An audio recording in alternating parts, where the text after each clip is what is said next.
DD news पर।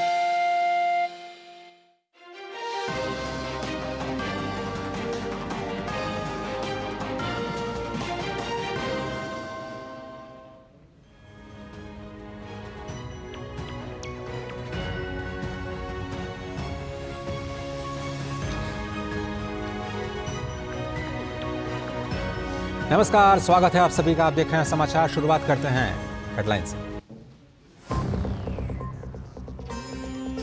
तीसरी बार शपथ लेने के बाद प्रधानमंत्री नरेंद्र मोदी साउथ ब्लॉक पहुंचे। आज ही होगा मंत्रियों के विभाग का बंटवारा। शाम होगी मोदी 3.0 कैबिनेट की पहली बैठक।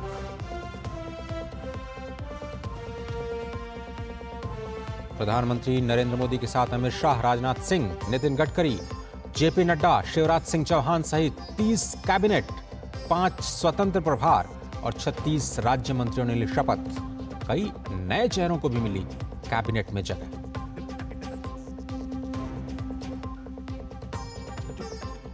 सिक्किम में आज लगातार दूसरी बार मुख्यमंत्री पद की शपथ लेंगे प्रेम सिंह तमांग।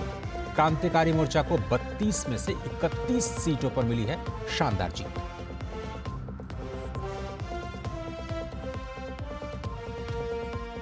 रियासी में श्रद्धालुओं के बस पर हमला करने वाले आतंकियों की तलाश तेज। उपराज्यपाल ने कहा, किसी दोषी को बख्शा नहीं जाएगा। अब तक 9 लोगों की मौत, 30 से ज्यादा घायल। दिल्ली समेत उत्तर भारत में फिर से सताएगी लू। अगले 4 दिनों के लिए मौसम विभाग की चेतावनी। वहीं महाराष्ट्र, गोवा समेत तटीय कर्नाटक में भारी बारिश का रेड अलर्ट। गुजरात के कुछ हिस्सों में तेज आंधी के साथ ही बदला है मौसम।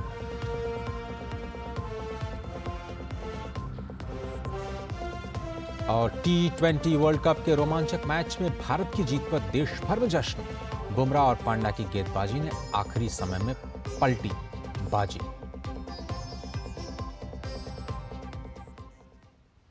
समाचारों को देखते हैं विस्तार से। तीसरी बार शपथ लेने के बाद प्रधानमंत्री नरेंद्र मोदी आज पहली बार साउथ ब्लॉक पहुंचे। ये प्रधानमंत्री का कार्यालय है, यानी प्रधानमंत्री अपनी नई पारी और नए संकल्पों के साथ एक बार फिर से नई ऊर्जा के साथ पहले ही दिन काम में जुट चुके हैं। और इस बीच आज ही प्रधानमंत्री मोदी के साथ 30 कैबिनेट मंत्री, 5 स्वतंत्र प्रभार और 36 राज्य मंत्रियों ने भी शपथ ली है। ऐसे में जब केंद्र की नई सरकार बन चुकी है तो एनडीए सरकार की पहली कैबिनेट की बैठक आज शाम को हो रही है, जिस पर सभी की निगाहें हैं। उससे पहले विभागों के बंटवारे का इंतजार है। पीएम मोदी ने शपथ ग्रहण समारोह के तुरंत बाद अपने सभी साथियों को बधाई दी। कैबिनेट के साथियों को युवा जोश और अनुभव का एक अद्भुत संगम बताया और कहा कि सभी देशवासियों का जीवन बेहतर बनाने में वो कोई कोर कसर बाकी नहीं रखेंगे।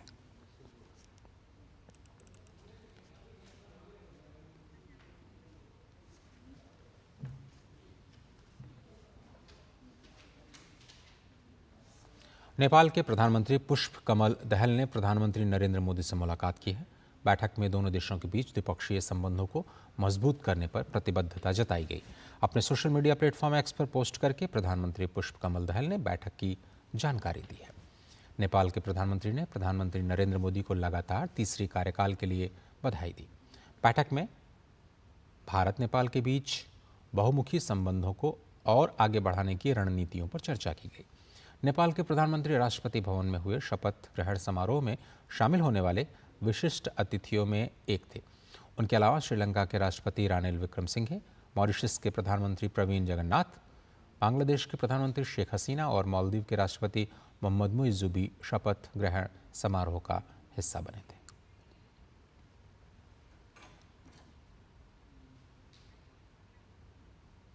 और पीएम नरेंद्र मोदी ने युगांडा के राष्ट्रपति योवेरी मुसेवेनी का आभार जताया है। प्रधानमंत्री अपने सोशल मीडिया प्लेटफॉर्म एक्स पर पोस्ट करके युगांडा के राष्ट्रपति के बधाई संदेश की सराहना की है। प्रधानमंत्री ने अपने पोस्ट में लिखा कि हम युगांडा के साथ अपनी मजबूत साझेदारी को आगे बढ़ाएंगे। हमें गर्व है कि अफ्रीका संघ G20 प्रेसिडेंसी का स्थायी सदस्य बन गया है। हम सभी क्षेत्रों में अपने ऐतिहासिक संपर्क को और विकसित करेंगे।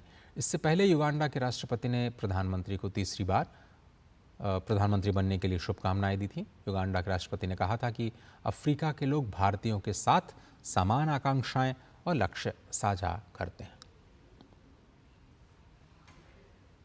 सोशल मीडिया प्लेटफॉर्म एक्स पर पीएम के तीसरे कार्यकाल की जीत पर कैनेडियन प्रधानमंत्री जस्टिन ट्रूडो ने भी पीएम मोदी को बधाई दी है।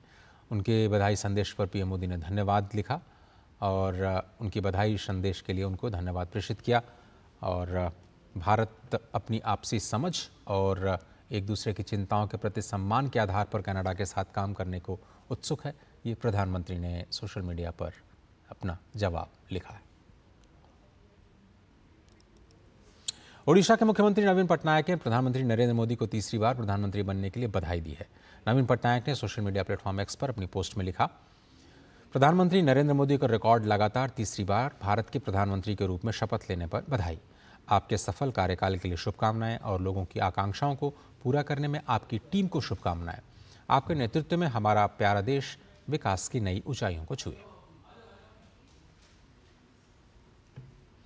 देश के भीतर हो रही तरक्की ने वैश्विक मंचों पर भारत की पहचान को सशक्त किया है। पिछले साल G20 के सफल आयोजन ने पूरी दुनिया ने भारत का लोहा माना।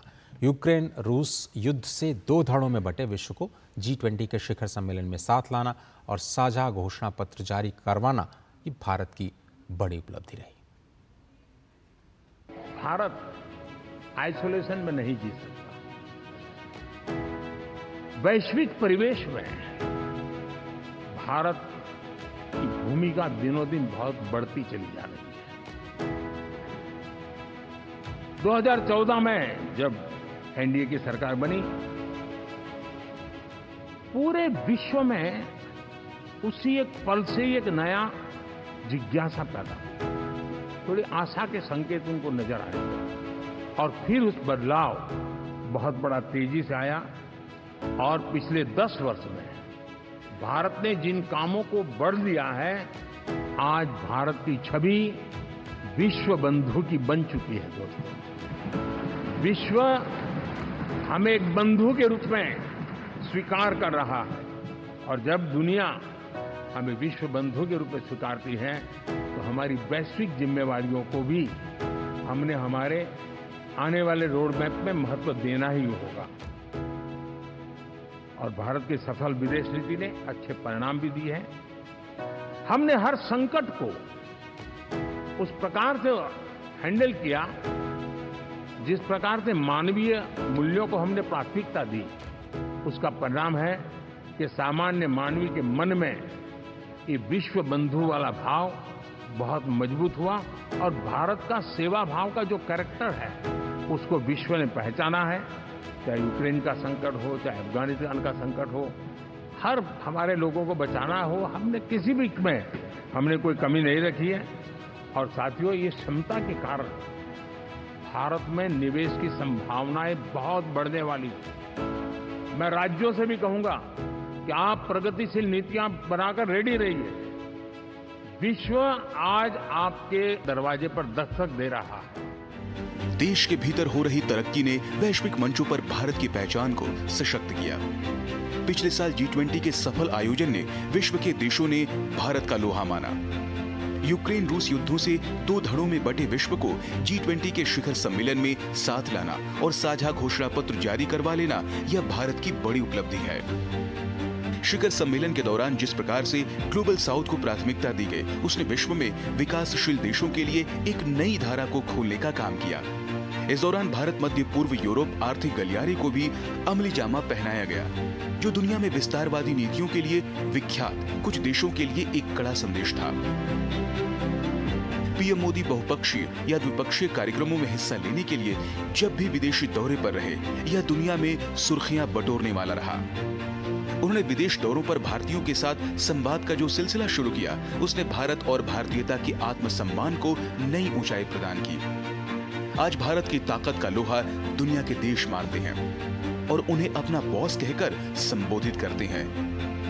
पीएम मोदी को दुनिया के ढेरों देशों ने अपने सर्वोच्च नागरिक सम्मान से सम्मानित किया।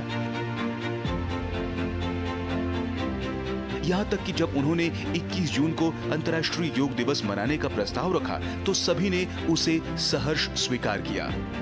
आज स्थिति यह बन गई है कि दुनिया के कई मुल्क जब संकट से घिरे हुए हैं, उन्हें उम्मीद की एक किरण भारत की तरफ से दिखती है, जिसकी पहचान अब विश्व बंधु के रूप में हो चुकी है।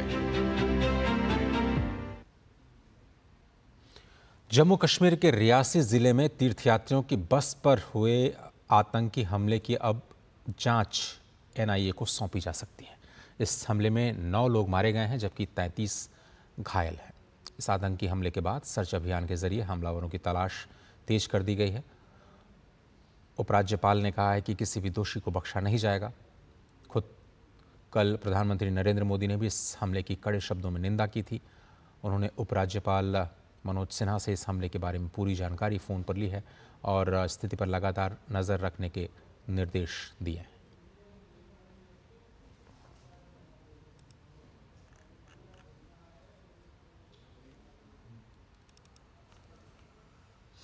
Nine people are reportedly they are feared dead and 33 were injured. उनका अभी भी इलाज डिफरेंट हॉस्पिटल्स में चल रहा है। हमने अपनी 5 टीम्स बनाई हैं जो कि ये सारे एडजॉइनिंग आप देख ही रहे हैं। ये काफ़ी फॉरेस्टेड एरिया है, काफ़ी हाइट में है। ये पीछे की जितनी भी पीक्स हैं, इसके बैक साइड पे अरनास का एरिया टच करता है, राजौरी का बॉर्डर है ये। और वहाँ पे भी हमारी एसओजी की टीम, साथ में सीएपीएफ और हमारी जेएनके पुलिस, हम सब एक प्रॉपर एक टीम बना के ये पूरा एरिया कोम करते हुए इसी स्पॉट पे सारे मिले। कल शिवखोड़ी गुफा के दर्शन कर वापस लौटते समय ये आतंकी हमला हुआ था, जिसमें शिवखोड़ी से कटरा जा रही बस पर ताबड़तोड़ गोलियां चलाई गई थी। और इस कायरानापूर्ण हरकत में कई लोगों ने अपनी जान खोली और आतंकियों ने करीब 30 से 40 राउंड फायर किया। अब ये खबर आ रही कि एनआईए इसकी जांच कर सकती है। स्थिति पर नज़र बनी हुई है। उधर पार्टी दफ्तर खाली करने के मामले में आम आदमी पार्टी को अब सुप्रीम कोर्ट से फिलहाल थोड़ी राहत मिली है। अब आम आदमी पार्टी को 15 जून तक पार्टी दफ्तर खाली नहीं करना होगा। सुप्रीम कोर्ट ने पार्टी दफ्तर खाली करने के लिए अब समय सीमा 10 अगस्त तक बढ़ा दी है। इससे पहले सुप्रीम कोर्ट ने 15 जून तक पार्टी दफ्तर खाली करने का निर्देश दिया था। वर्तमान में राउज एवेन्यू में आप दफ्तर वाली जगह कोर्ट के विस्तार के लिए आवंटित है। हालांकि सुप्रीम कोर्ट ने आज साफ किया कि वो पार्टी दफ्तर खाली करने के लिए आम आदमी पार्टी को आखिरी मौका दे रहे हैं, क्योंकि इस जमीन को नहीं सौंपे जाने से कोर्ट के विस्तार का काम रुका हुआ है।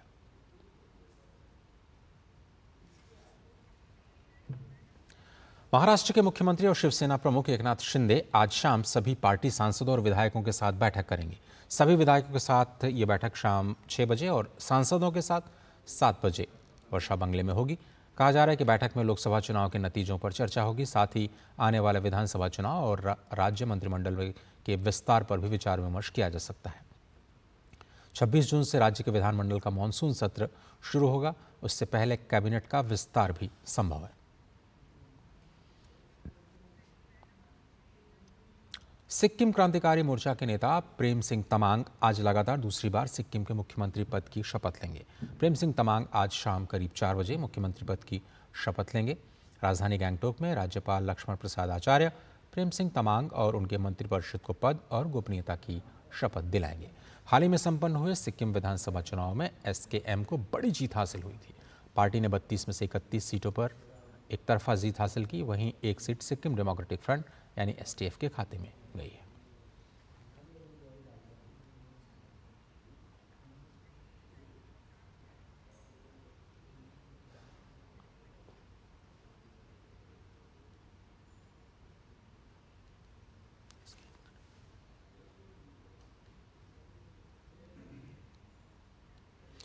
इस वक्त बड़ी खबर आ रही है कि प्रधानमंत्री नरेंद्र मोदी ने संभाल लिया है कार्यभार। लगातार तीसरी बार प्रधानमंत्री के रूप में शपथ लेने के बाद आज सुबह वो साउथ ब्लॉक पहुंचे हैं और प्रधानमंत्री ने कार्यभार संभाला है।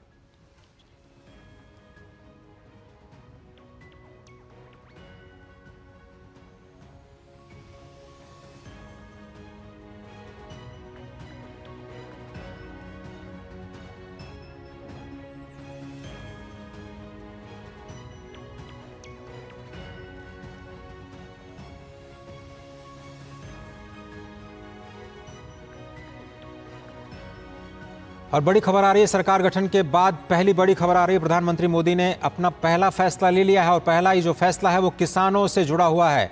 और पहला फैसला जो है उसमें सभी की निगाहें थी कि वो कौन सी बड़ी खबर हो सकती है, और आज 9 करोड़ से ज़्यादा किसानों को लाभ देते हुए 17वीं किश्त जारी करने का फैसला लिया है सरकार गठन करने के बाद। ये पहली बड़ी खबर आ रही है। प्रधानमंत्री ने अब से थोड़ी देर पहले साउथ ब्लॉक जा करके प्रधानमंत्री पद भार संभाला और सभी की निगाहें थी कि कौन सा वो बड़ा फैसला होगा जो प्रधानमंत्री ऑफिस एज्यूम करने के बाद लेंगे। और आज सरकार गठन के बाद पहली ये बड़ी खबर आ गई, किसानों के हितों से जुड़ी हुई 17वीं किश्त जारी कर दी गई है किसान सम्मान निधि की। 9 करोड़ से ज़्यादा किसानों को इसका फ़ायदा मिलेगा। आपको याद होगा 2000 रुपये की जो किश्त है वो किसानों को दी जाती है किसान सम्मान निधि के तौर पर। और खेती बाड़ी के लिए भी अच्छी खबर, ये देखिए तस्वीरें पहली बार आपकी स्क्रीन पर। प्रधानमंत्री ने आज जब ये कार्यभार संभाला उसके बाद साउथ ब्लॉक से ये तस्वीरें आई हैं, जिसमें कार्यालय पहुंचने के बाद प्रधानमंत्री मोदी ने ये पहला फैसला लिया है। स्पष्ट तौर पर प्रधानमंत्री ने कहा कि सरकार किसान कल्याण के लिए पूरी तरह से प्रतिबद्ध है और ये कॉन्टिन्यूटी नीतियों के दिखाता है कि जिस तरह से किसान सम्मान निधि की शुरुआत की गई थी उस वक्त में जब किसानों को मुश्किलों का सामना करना पड़ रहा था, तब किसान सम्मान निधि के तौर पर जो एक किश्त में 2000 रुपये की जो मदद दी जाती है किसानों को, अब उसको विस्तार देते हुए 17वीं किश्त जारी कर दी गई है।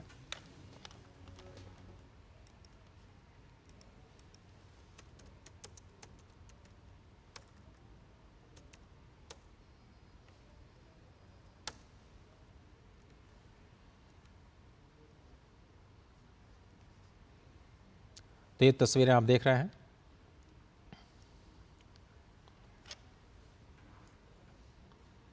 साउथ ब्लॉक की तस्वीरें हैं। अरुण शर्मा हमारे साथ जुड़ रहे हैं। अरुण, आज पहला दिन, तीसरा कार्यकाल, प्रधानमंत्री ने पदभार संभाल लिया और पहला ही फैसला किसानों के हित में। बिल्कुल अजय, आज प्रधानमंत्री नरेंद्र मोदी ने जो चार्ज दिया है, हम जैसे विजुअल्स में भी देख सकते हैं कि जो पीएम ऑफिशियल्स हैं उन काफी जोर शोर से प्रधानमंत्री का स्वागत किया। लेकिन सबसे इम्पोर्टेंट बात ये निकल करके आती है यहाँ पर कि जो पहला जो मोदी 3.0 के अंदर जो पहली फाइल साइन की गई है प्राइम मिनिस्टर मोदी द्वारा, वो किसानों को लेकर के की गई है, जो कि जो इंस्टॉलमेंट है पीएम किसान सम्मान निधि का, उसको रिलीज किया गया। तो पहला आप कह सकते हैं फैसला किसानों से जुड़ा हुआ। आपको याद होगा कि पीएम ने इससे पहले भी कहा है कि उनका जो फोकस है ज्ञान पर रहेगा, GYAN, जी यानी कि गरीब, Y यानी कि युवा, A यानी कि अन्नदाता और N यानी कि नारी शक्ति। तो उसी चीज को रिफ्लेक्ट करता हुआ यहाँ पर प्राइम मिनिस्टर नरेंद्र मोदी का आज फर्स्ट डे मोदी 3.0 के अंदर, जहाँ पर किसानों को एक तरह से जो पीएम किसान सम्मान निधि की जो राशि है उसको मुहैया कराया गया है और लगभग 10 करोड़ के आसपास जो किसान है देश के अंदर उनको उसका फायदा होता हुआ दिखाई देगा। तो एक तरह से जैसे पीएम ने भी पहले भी कहा है कि 24/7 और 2047 उस दिशा के अंदर एक तरह से ये सरकार आगे बढ़ती हुई दिखाई दे रही है, क्योंकि फोकस एक तरह से इंक्लूसिव भी होगा और कैसे हम लोग 2047 से डेवलप्ड इकोनॉमी की तरफ आगे बढ़ सके उस बात पर भी फोकस होगा। शेयर बाजार भी आज के दिन नई ऊंचाइयों को छूता हुआ दिखाई दे रहा है, लगातार नए रिकॉर्ड बनाते हुए दिखाई दे रहा है। तो एक तरह से भरोसा है इस गवर्नमेंट के ऊपर, एक रिफॉर्मिस्ट अप्रोच भी रहेगी और एक इंक्लूसिव अप्रोच भी रहेगी। तो आज जो पहला दिन प्रधानमंत्री नरेंद्र मोदी का रहा, जो पहली जो फाइल साइन की है वो किसानों से जुड़ी हुई है। तो काफी महत्वपूर्ण आप इस दिन को समझ सकते हैं, इस फैसले को समझ सकते हैं, इस पहली फाइल को इस लिहाज से हम काफी इंपॉर्टेंट समझ सकते हैं, जो कि सरकार का एक डायरेक्शन दिखाता है। एक इंक्लूसिव अप्रोच के साथ में सरकार यहाँ से आगे बढ़ती हुई दिखाई देगी। कई सारे स्ट्रक्चरल रिफॉर्म्स पर सरकार का एक तरह से फोकस रहता हुआ मोदी 3.0 के अंदर दिखाई दे सकता है। अजय, तो सही कहा आपने, ये 16 किश्तें किसानों को मिल चुकी हैं, करीब 20,000 करोड़ रुपए का आवंटन किया जा चुका है। ये 17वीं किश्त है जिसका इंतजार था किसानों को, और आज प्रधानमंत्री का पदभार संभालने के बाद पहला फैसला लेते हुए किसान सम्मान निधि की योजना के तहत जो हर साल गरीब किसानों को 6,000 रुपये की आर्थिक सहायता दी जाती है, उसमें ये 17वीं किश्त जारी की गई है। लेकिन इससे संदेश क्या जाता है अरुण इस पहले फैसले के बाद? और शायद एग्रीकल्चर का रिफॉर्म आगे करना और सशक्त बनाना किसानों को, ये शायद सरकार की तीसरे टर्म में बड़ी प्राथमिकताओं में शामिल होगा। बिल्कुल, पिछले 10 साल में हमने अजय जी देखा कि किस तरह से सरकार ने फोकस इस बात पर किया कि किसानों को एक तरह से सशक्त किया जा सके। पीएम किसान सम्मान निधि उस दिशा के अंदर बहुत बड़ा कदम माना जा सकता है। दूसरी सबसे बड़ी बात है, सरकार ने लगातार इस बात को कहा है, प्राइम मिनिस्टर मोदी ने लगातार इस बात को इंश्योर किया है, कहा है, जो एमएसपी से रिलेटेड जो बात कही है कि हम लोग बिल्कुल उसके लिए फर्म है, कमिटेड हैं, इस बात को लेकर के उन्होंने अपनी बात को रखा है। थर्ड इंपॉर्टेंट एस्पेक्ट आप समझेंगे, पिछले 10 साल के अंदर जो प्राइम मिनिस्टर मोदी ने अपनी लीडरशिप में ये किया है कि जो किसान हैं उनको उनकी आमदनी को कैसे बढ़ाया जा सके, इस बात पर फोकस है। आप देखिए, जितने भी कैबिनेट में कई सारे जो फैसले लिए जाते हैं उसमें कई सारे जो फैसले लिए गए, ये भी इस चीज को भी इंश्योर किया गया कि कैसे एफपीओज जो हमारे देश के अंदर है उनको दुरुस्त किया जा सके। यूरिया जो कि एक बहुत इंपॉर्टेंट रिक्वायरमेंट होती है किसानों की, आप देखिए भारत के अंदर वो लगभग 300-400 रुपए की बोरी आती है, जो कि दूसरे देशों के अंदर आप अगर जाएंगे जो डेवलप्ड इकोनॉमीज हैं वहाँ 5,000, 6,000, 8,000 रुपए तक का जो यूरिया की बोरी है वो मिलती है। तो सरकार वहाँ पर भी कहीं ना कहीं किसानों को संबल प्रदान करती है, स्ट्रेंथन करने की कोशिश करती है। कोल्ड स्टोरेज के ऊपर काफी ज्यादा फोकस है सरकार के ऊपर, कैसे कोल्ड स्टोरेज को और डेवलप किया जा सके। प्राइम मिनिस्टर मोदी का इस बात पर भी फोकस है, आपको याद होगा कि कैसे मंडीज को ज्यादा से ज्यादा अपग्रेड किया जा सके, टेक्नोलॉजिकली अपग्रेड किया जा सके। तो कई सारे फैसले लिए गए किसानों के हित के अंदर पिछले 10 साल के अंदर, और अब फोकस इस बात पर है क्योंकि पहला जो डिसीजन सरकार ने प्राइम मिनिस्टर मोदी ने जो फाइल साइन की है पीएम किसान सम्मान निधि को लेकर के है, जिसमें जो इंस्टॉलमेंट है आप कह सकते हैं 3.0 के अंदर फर्स्ट इंस्टॉलमेंट आप कहा जा सकता है, ऑल्दो पहले 17 इंस्टॉलमेंट ये जा चुकी है, तो एक बहुत इंपॉर्टेंट फैसला कहा जा सकता है उस दिशा के अंदर। अरुण, आप मेरे साथ बने रहिए। शैलेंद्र मिश्र जुड़ रहे हैं इस बड़ी खबर पर। किसान कल्याण के लिए कौन से बड़े कदम अब तक उठाए गए हैं, साथ ही साथ तीसरे कार्यकाल में क्या कुछ उम्मीदें हैं? शैलेंद्र, एक बड़ा फैसला, शुरुआत किसानों के कल्याण के साथ हो चुकी है। स्पष्ट तौर पर फोकस दिख रहा है कि जो कंटिन्यूटी है नीतियों की वो तो जारी रहेगी, लेकिन केंद्र में नीतियों के किसान स्पष्ट तौर पर एक बड़े स्टेक होल्डर के रूप में सामने हमेशा रहेगा। निश्चित तौर पर देखिए, ये बहुत महत्वपूर्ण फैसला, और हम जानते हैं प्रधानमंत्री नरेंद्र मोदी की आज उन्होंने कैबिनेट की बैठक भी बुलाई है शाम को, और सभी की नजरें होंगी कि क्या 2 करोड़ घर देने का जो 5 वर्षों में फैसला किया गया उससे जुड़ा कोई फैसला आज कैबिनेट की बैठक में होता है। लेकिन आज जो सबसे पहला कामकाज प्रधानमंत्री नरेंद्र मोदी ने जिस फाइल पर दस्तखत किया है वो किसानों से जुड़ा फैसला है। 9 करोड़ से ज्यादा किसानों को फायदा होगा, 20,000 करोड़ रुपए जारी किए जाएंगे, उसके लिए प्रधानमंत्री नरेंद्र मोदी ने फाइल पर दस्तखत कर दिए है। यानी पहले ही दिन से प्रतिबद्धता मोदी सरकार ने दिखा दी है कि किसानों का कल्याण उनकी सबसे बड़ी प्राथमिकता रहने वाला है, और 17वीं जो किसान सम्मान निधि की किस्त है उससे जुड़ी फाइल पर दस्तखत प्रधानमंत्री नरेंद्र मोदी ने कार्यभार ग्रहण करने के बाद सबसे पहला जो फैसला है, सबसे पहला जो कामकाज है वो किया है। तो इससे एक संकेत मिलता है कि मोदी सरकार की प्राथमिकता गांव, गरीब किसान रहने वाले हैं। और हम देखेंगे कि आज कैबिनेट की जो बैठक है उसके बाद भी क्या महत्वपूर्ण फैसला होता है, क्योंकि चर्चा इस बात को लेकर है कि कई अहम फैसले हो सकते हैं, उसमें गरीबों से जुड़ा महत्वपूर्ण फैसला हो सकता है। तो हमने 2014 में भी ये देखा था कि प्रधानमंत्री नरेंद्र मोदी ने कहा था कि उनकी सरकार गांव, गरीब, वंचित समाज के लिए काम करेगी, और तमाम फैसलों में उसकी एक झलक दिखाई दी थी 2014 में। फिर 2019 में जब सत्ता में आए उसको आगे बढ़ाने का काम किया, और किसान सम्मान निधि ने एक बदलाव लाया है। खासतौर पर जो छोटे मझोले किसान हैं उनको एक बहुत बड़ी राहत मिली है। 3 किस्त मिलती है 2-2 हजार रुपए की एक साल में 3 बार, और उससे हम देखते हैं कि जो छोटी मोटी किसी की जरूरतें हैं, खाद लेना हो या फिर बीज खरीदना हो, तो उससे छोटा किसान पूरा कर पाता है। उससे एक राहत मिलती है, एक सहायता मिलती है। और केवल किसान सम्मान निधि ही नहीं अजय, हम जानते हैं कि यूरिया की कीमत बढ़ने नहीं दी प्रधानमंत्री नरेंद्र मोदी ने अंतर्राष्ट्रीय स्तर पर कीमत बढ़ने के बावजूद, और सिंचाई योजना पर 70 साल से अटकी योजनाओं पर जो काम हुआ, सरयू नहर जैसी परियोजनाओं को पूरा किया गया। आज देश में जो सिंचित क्षेत्र है वो बढ़ा है, और हम देखते हैं कि सोलर के जरिए सिंचाई का जो रास्ता है वो उस पर बहुत आगे बढ़ा जा रहा है, जिससे डीजल पंप सेट पर जो निर्भरता है वो खत्म की जा सके। बिजली के जरिए सिंचाई बहुत नाम मात्र की कीमत पर वो किसानों को सुविधा मिल रही है। तो एक तरफ लागत कम करने के लिए बहुत प्रयास हुए हैं, दूसरी तरफ एमएसपी के जरिए किसानों को एक सुनिश्चित आय मिले, वो उस पर हम देखें कि मोदी सरकार ने कदम उठाए हैं। आप लगातार 2014 से देखें तो महत्वपूर्ण फसलों के एमएसपी की कीमत को अच्छा खासा बढ़ाया गया है, चाहे वो गेहूं हो या धान हो। और अब सीधी सहायता देने की जो एक स्कीम शुरू हुई, किसान सम्मान निधि, जो दुनिया में अपने आप की एक ऐसी इकलौती स्कीम है जिसमें 9 करोड़ से ज्यादा किसानों के सीधे खाते में पैसा जाता है, और वो सीधे देखें कि एक तरह से किसानों को लाभ मिलता है। तो आज प्रधानमंत्री नरेंद्र मोदी ने एक बहुत बड़ा फैसला करते हुए तो सबसे पहला कामकाज किया है कार्यभार ग्रहण करने के बाद, वो 9.3 करोड़ किसानों को फायदा देने वाला 20,000 करोड़ रुपए की किस्त को मंजूरी दी है। बिल्कुल। थोड़ा सा अरुण से समझते हैं कि ऐसा करना संभव कैसे हुआ। अरुण, क्या आप मेरे साथ बने हुए हैं? अरुण, आप तक आवाज आ रही मेरी? शैलेंद्र, आप ही के साथ मैं इस बात को आगे बढ़ाऊं कि एक हस्ताक्षर के जरिए इतना बड़ा फैसला लेना और तुरंत तब तक संभव नहीं होता जब तक आप उसके पीछे का इकोसिस्टम तैयार करके नहीं रखते। 2019 के फरवरी में जब बजट आया तो ये फैसला बजट में प्रावधान पहले किया गया था। 18 दिसंबर 18 से ये योजना चल रही है लगातार। अब तक 20,000 करोड़ रुपए इसमें जारी किए जा चुके हैं। लेकिन इससे इसके पीछे जो इकोसिस्टम खड़ा है डीबीटी का, जिसमें बिना किसी लीकेज के सीधे किसानों तक ये जो लाभ पहुंच रहा है, ये दुनिया की सबसे बड़ी डीबीटी स्कीम्स में से एक इसे बनाता है।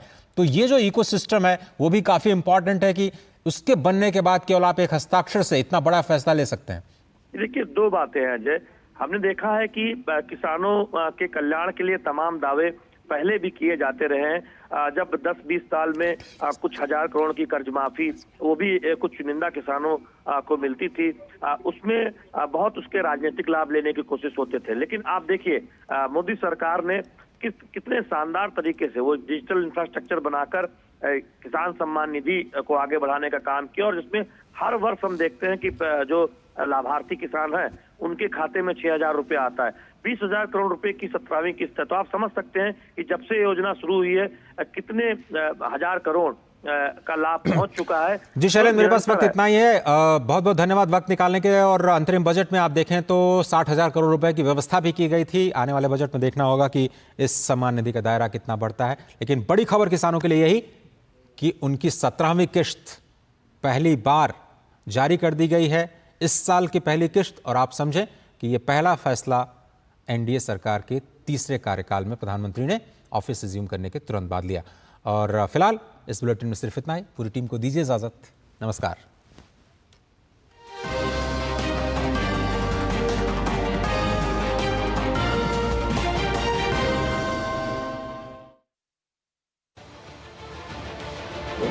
उत्तर से दक्षिण तक, पूर्व से पश्चिम तक, देश हो या दुनिया की खबर है तो पड़ताल जरूरी है।